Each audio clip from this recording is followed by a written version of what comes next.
A continuación, Perspectivas Ambientales con Verónica Arias Cabanilla. Clasificación A. Apto para todo público.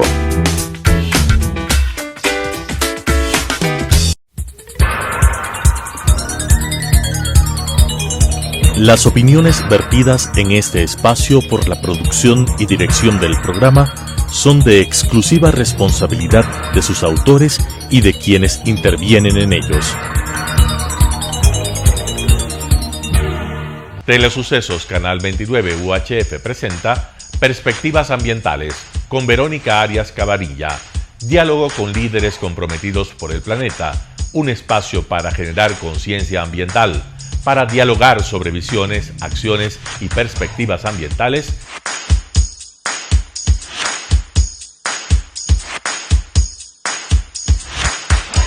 Con la conducción de Verónica Arias Cabanilla.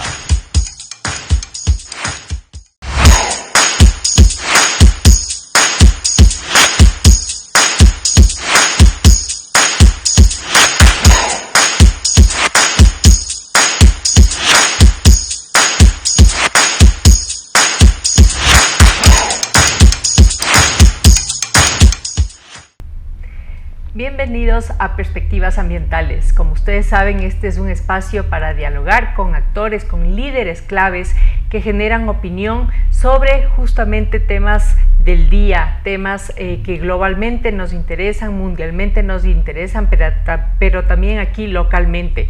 Soluciones innovadoras alrededor del mundo que construyen una sostenibilidad para el planeta.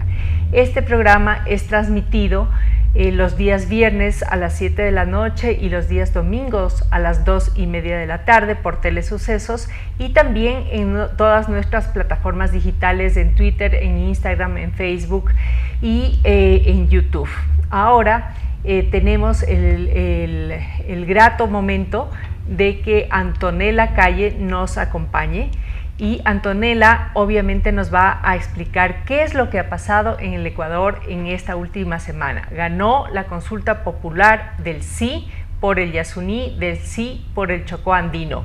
Y obviamente creo que este es un ejemplo a nivel mundial. Hemos estado como noticia en todas partes del mundo y sienta sin duda alguna un precedente sobre un nuevo modelo de desarrollo, una apuesta que quieren darle especialmente los jóvenes a construir un Ecuador que sea un Ecuador postpetrolero, un Ecuador que le dice no a la minería, sino un Ecuador que respete la naturaleza, que respete la biodiversidad y que le apueste a un desarrollo centrado en la naturaleza y centrado en la gente. Bienvenida Antonella. Y yo creo que contigo primerito quiero averiguar quién eres. Estábamos algo conversando antes de grabar el programa y Antonella ya me contó quién era, pero sin duda alguna quisiera presentarles. Es una gran voz de los Yasunidos y obviamente está en ti decir qué es lo que te llamó la atención y por qué te uniste a la campaña de Yasunidos. Muy buenas, muchas gracias por la invitación al programa y también a todas las personas que nos están escuchando o mirando.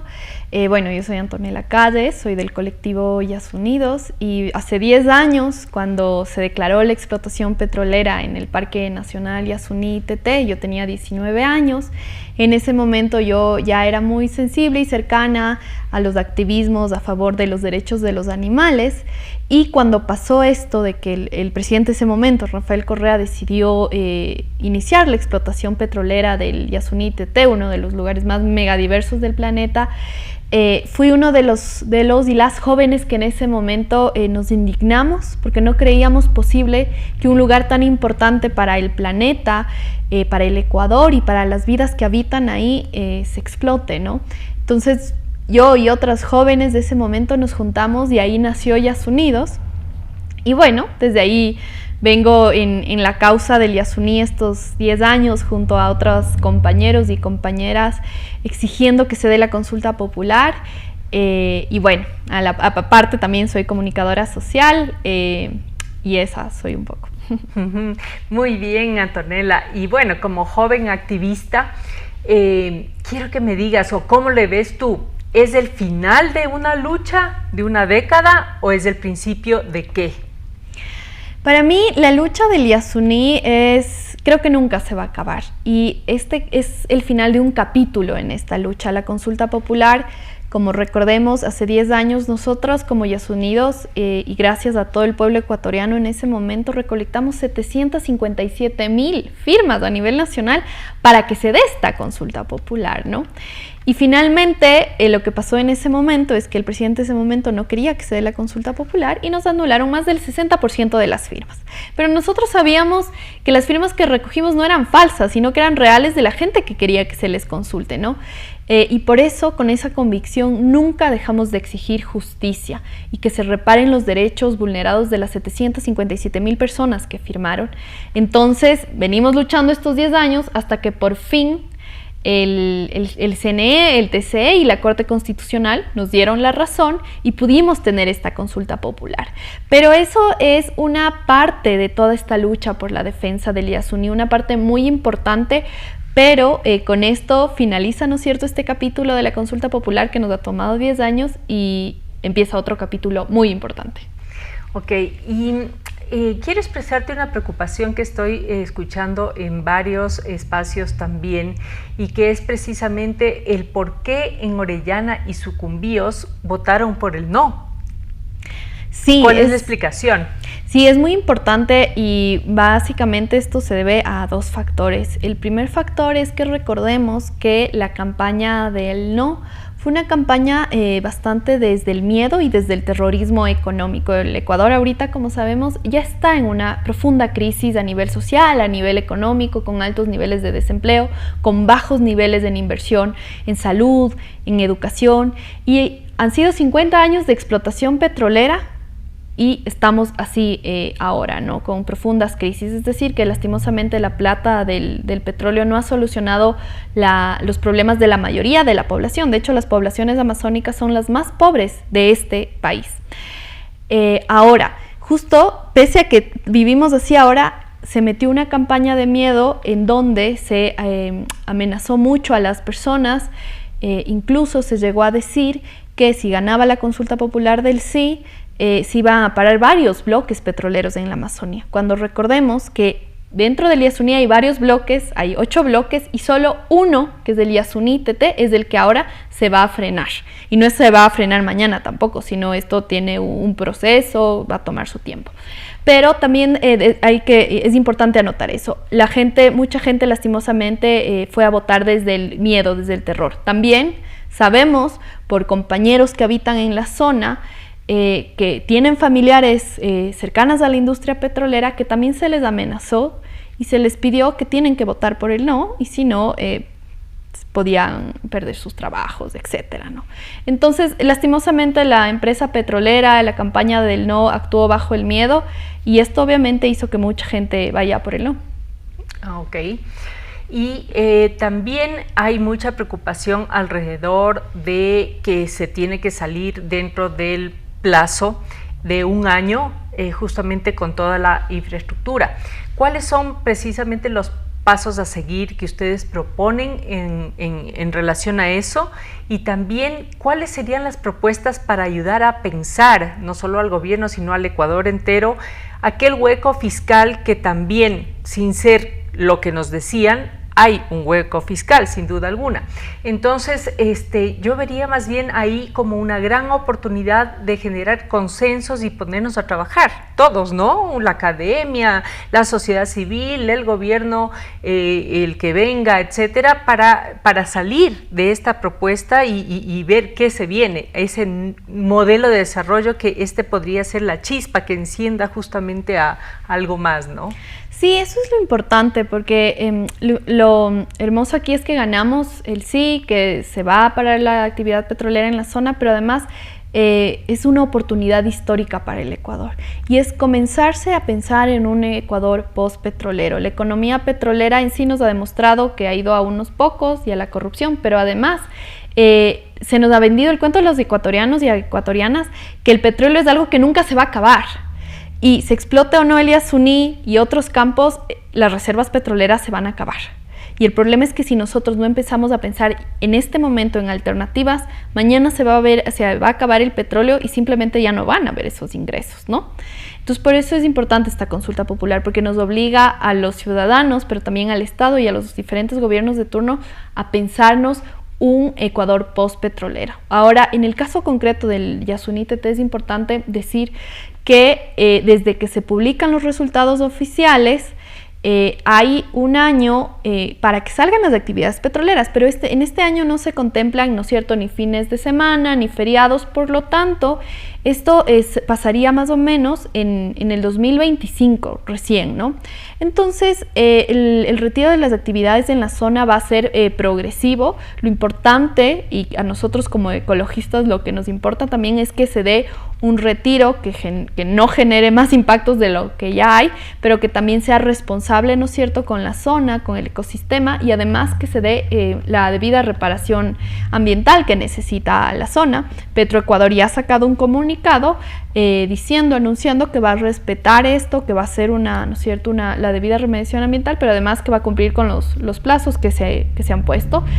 Esto es muy bueno, en un estado democrático esto se saluda mucho. Entonces, eso por una parte. Y como les decía, no es que mañana desde que se publican los resultados oficiales ya se cierra la llave y tienen que salir todos, no, sino esto es un proceso, es una cosa progresiva.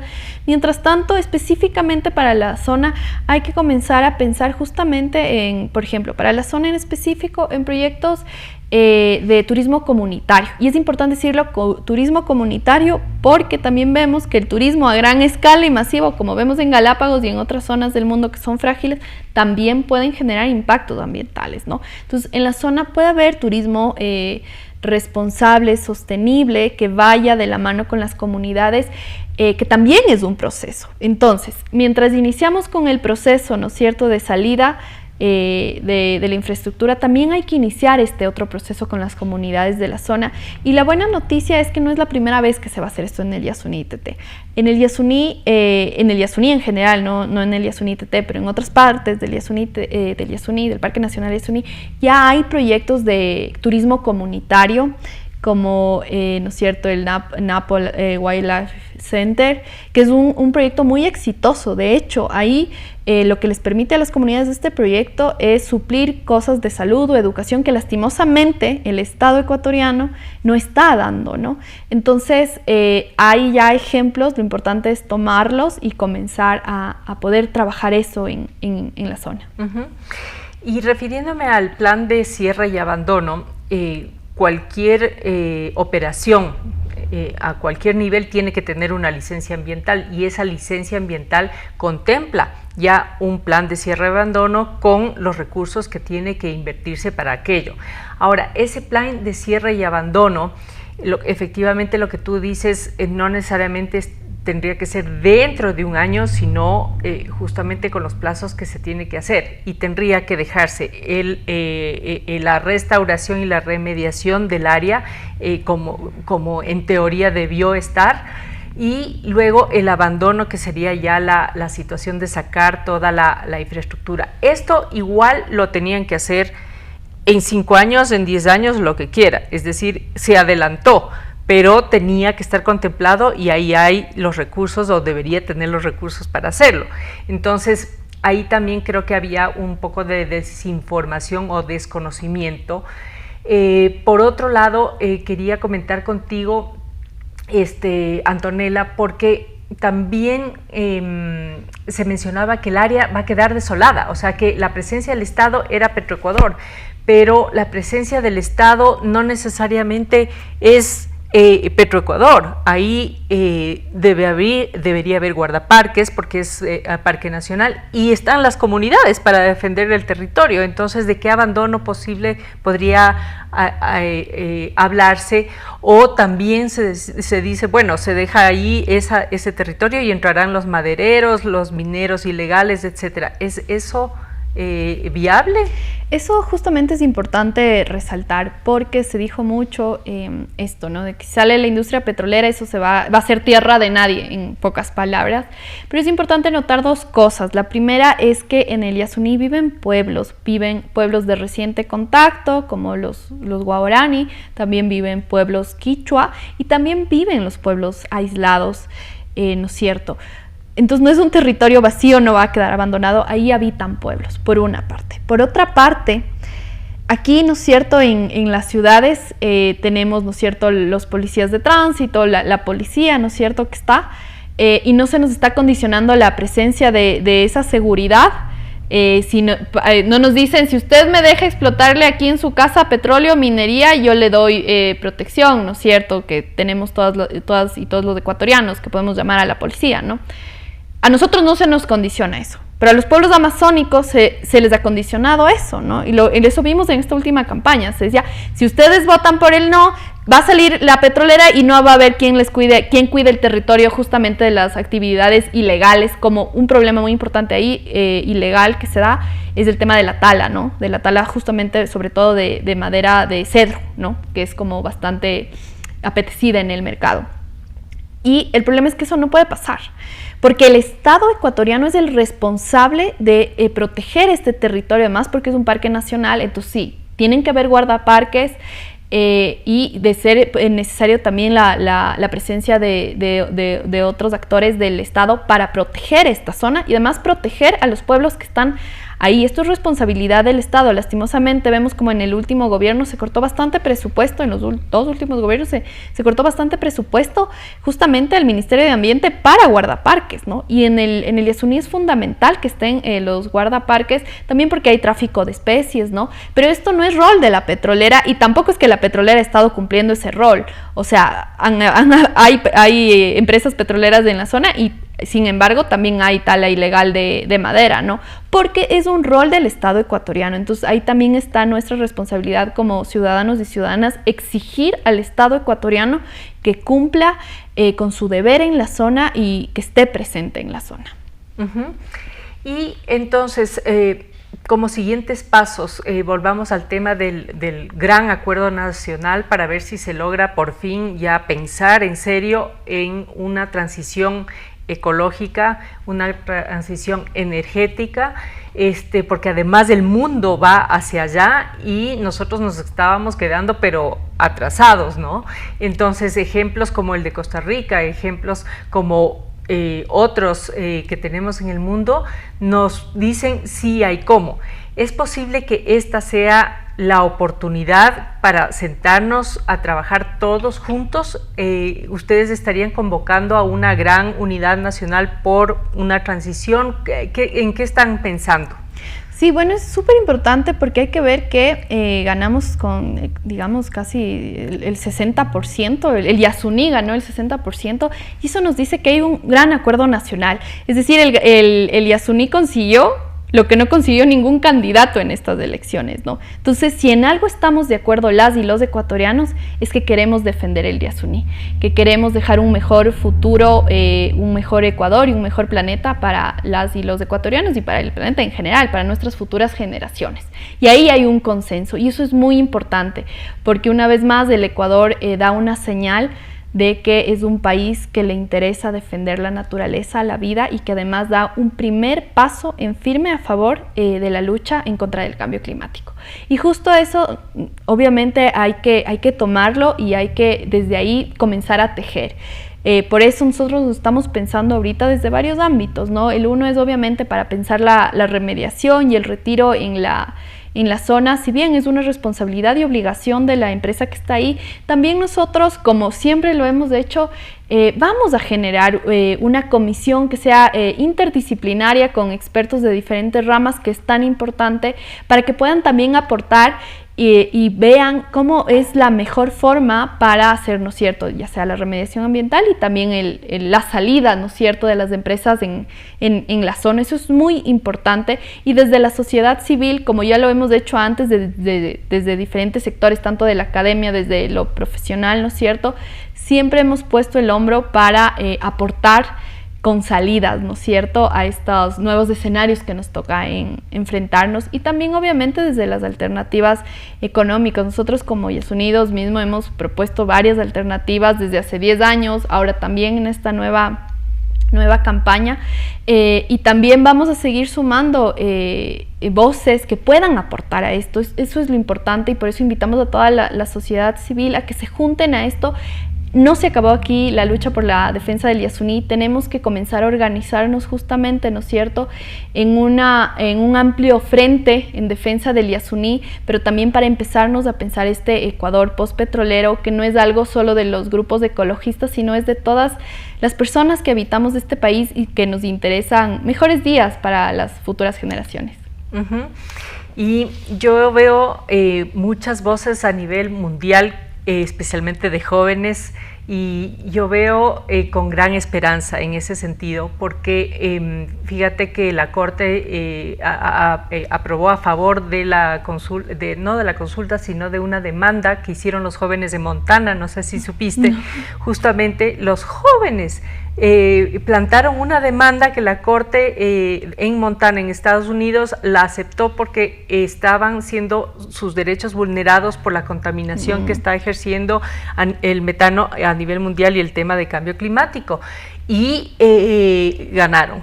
Entonces yo comienzo a ver estas luces allá en Ecuador, hace par de años en Holanda, que los jóvenes también, con el caso que no me acuerdo cómo se llama ahorita, entonces estamos haciendo estas voces que más fuertes que se escuchan, y también creo que es la conciencia de una nueva generación que ya comienza a sentir de primera mano los efectos de lo que hemos destruido a la naturaleza y que nos está regresando. Entonces es una voz de esperanza sin duda alguna, y el Ecuador tiene una presencia ahora, y con algunos ejemplos a nivel internacional, y ahora con esta consulta popular única en su género, es un referente mundial en términos de cambio climático y en términos de la biodiversidad.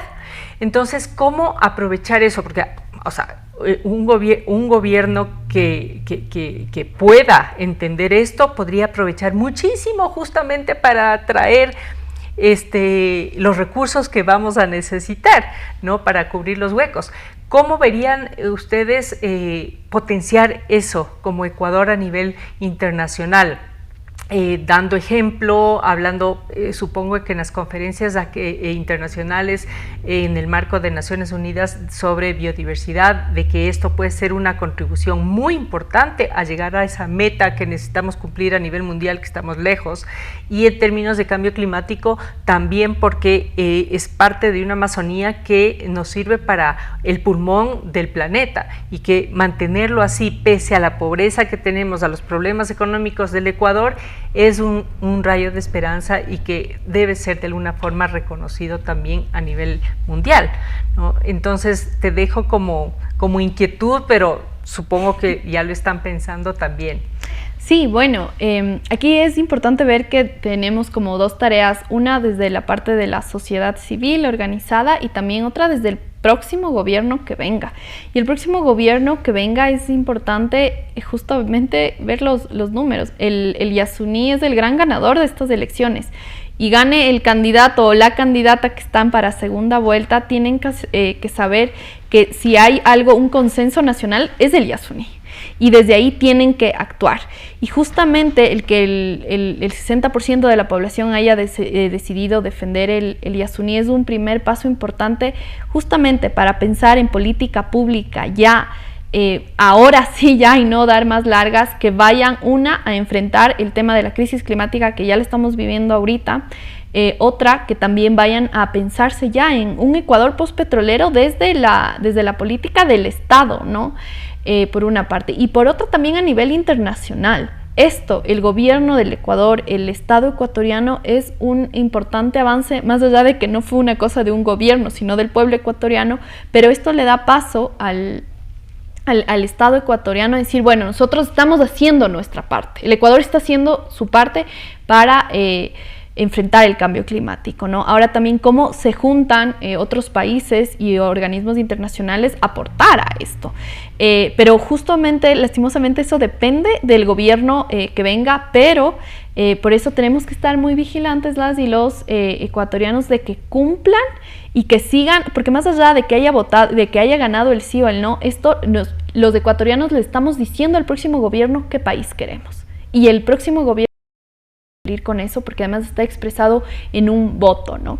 Eso por una parte. Y bueno, por otra parte, nosotros desde la sociedad civil siempre hemos estado buscando y pensando en formas de cómo con la sociedad civil organizada de otros países también vamos contagiándonos de estas iniciativas, porque recordemos que es muy importante que el Ecuador dé este paso en contra de la lucha del cambio climático, pero si lo hacemos solo no va a servir de mucho. Es importante que el resto de países lo comiencen a hacer, y creo que nosotros hemos dado este primer gran ejemplo y seguiremos haciéndolo, ¿no? Así es. Así es, mis queridos radioescuchas, audiencia en general.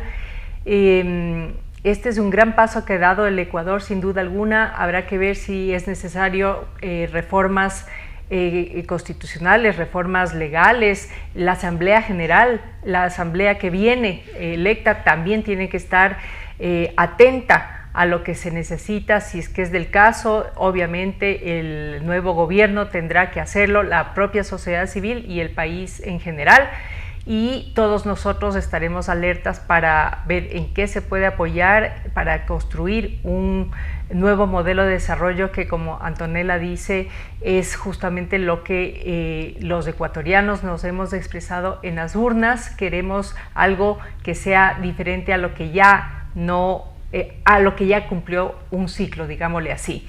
Con esto queremos cerrar este espacio agradeciendo a Antonella, por supuesto, representante y vocera de los Días Unidos, y a todos ustedes por su sintonía. Este programa es reproducido en Telesucesos los días viernes a las 7 de la noche, los días domingos a las 2:30 de la tarde, y en todas las plataformas digitales de Perspectivas Ambientales, Twitter, Instagram, YouTube y también Facebook, perdón. Los animamos, como siempre, a compartir, a dar un like en este contenido para llegar a más gente y generar más conciencia ambiental. Un abrazo fraterno a todos ustedes.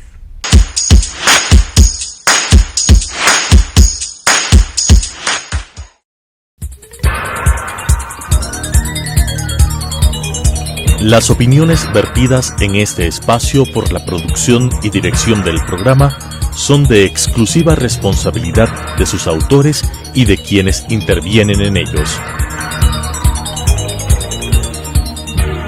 Telesucesos, Canal 29 UHF presentó Perspectivas Ambientales con Verónica Arias Cabanilla. Diálogo con líderes comprometidos por el planeta, un espacio para generar conciencia ambiental, para dialogar sobre visiones, acciones y perspectivas ambientales.